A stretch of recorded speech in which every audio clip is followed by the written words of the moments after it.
his career was stopped because of injury. So, but I agree with you. Okay, another extrinsic risk factor, number 3, warm up and cool down. How many of you have a program that you use on a regular basis because it's been validated through the evidence to be lower extremity for injury prevention program? Okay, it's out there. Are we using things that we use because that's what we use when we were in high school and college?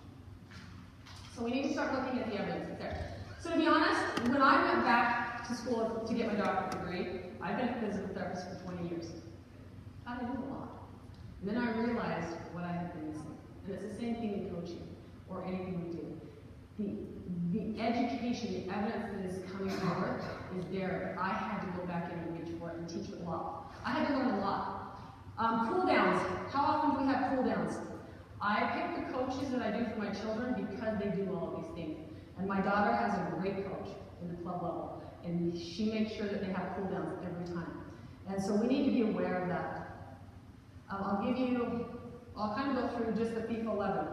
Right now, it's been proven that 35 to 40% of injury, lower extremity injuries that the FIFA 11 injury prevention program will decrease lower extremity injuries 35 to 45%, and it's not going as well. Okay, so there we go. So I'm going to kind of go through this with you a little bit. Basically, when this is happening, I also need to be coaching biomechanics. It's a warm-up program. We need to start looking at mobility. Some of you do parts of this. That's fine. Hip out, hip in. We're starting to open up. Now, different sports, if you're here from a different sport, there's other things that you can do. Okay, we'll go through there. This is an important part of it. Also, the severity of injuries is decreased about 25 to 30% as well. Okay? So, the thing that I like about this is they start having spatial awareness. They're starting to do side-to-side movement, and they understand where other bodies are in place. The next one that I really like, and this is one that most people don't do, is the landing. And if you look at ACL tears, what is one of the major risk factors of ACL tears? It's your abductor moment, how they land. And oftentimes as they land, especially with female soccer players, is they internally rotate, which means what? Right here, and you aren't strong enough here. And so when I land, if I land without bending my knees, all the force goes to my knees, right? If I land and I bend here, okay, more of it, less of that energy is going into the knee. Okay, then we go into upper body strength. A soccer, we train, right? Lower extremity. How much upper body strength? If you look at concussions, what is the one risk factor that they're finding would help prevent concussions? Other than heading the ball from goal kicks. That has been repetitively known to create more concussions. Repetitive heading short distance isn't showing that it causes concussion issues. But long balls from head balls, from goalie kicks, that is showing that it decreases the rate of training. But a lot of these things need to be done to start increasing their upper body strength and their agility.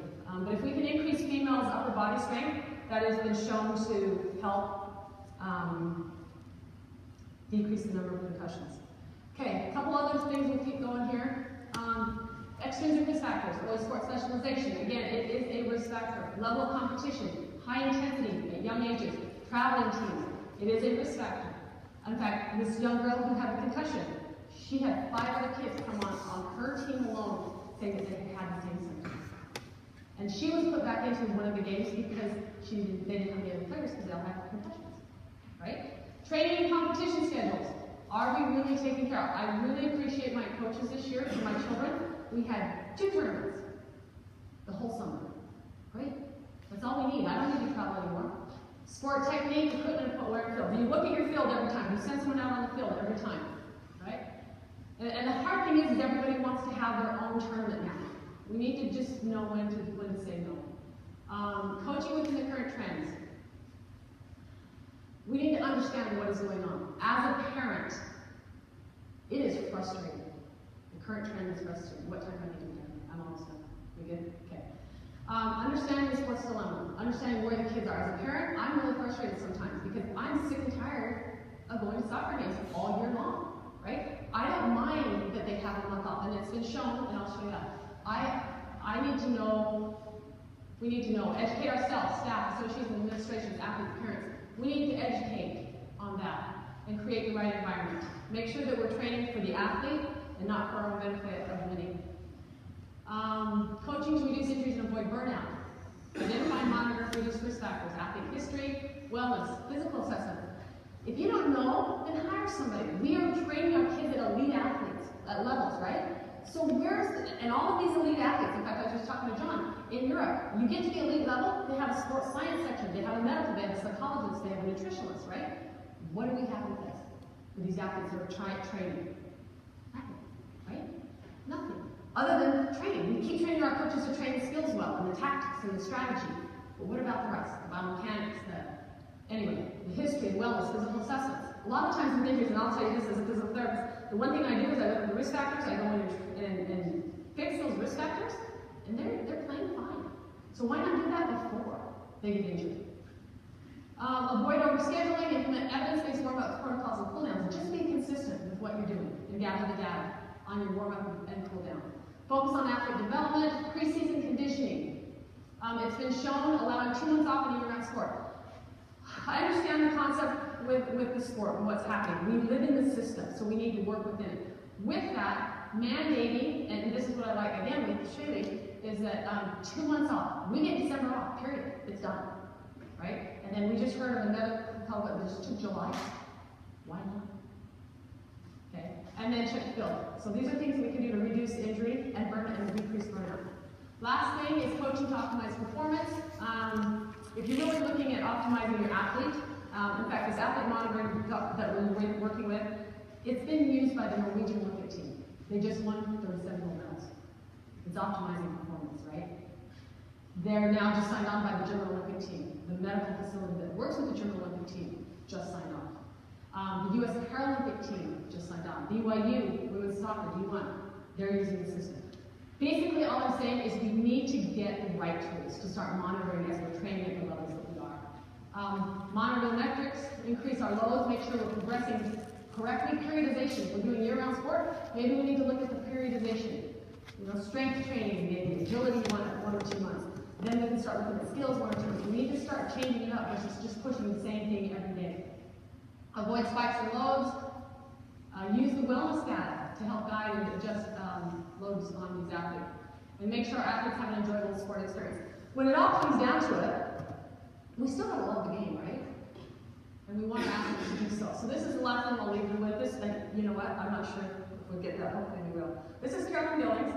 She is the director of sports medicine in country at BYU. They had a game in Texas last week, so she couldn't be here. I worked in sports medicine for 25 years, and the thing that concerns me the most is what I'm seeing over the last 5 to 10 years is the increase in injuries that we're seeing, significant injuries that we're seeing in our athletes as they enter into their college career.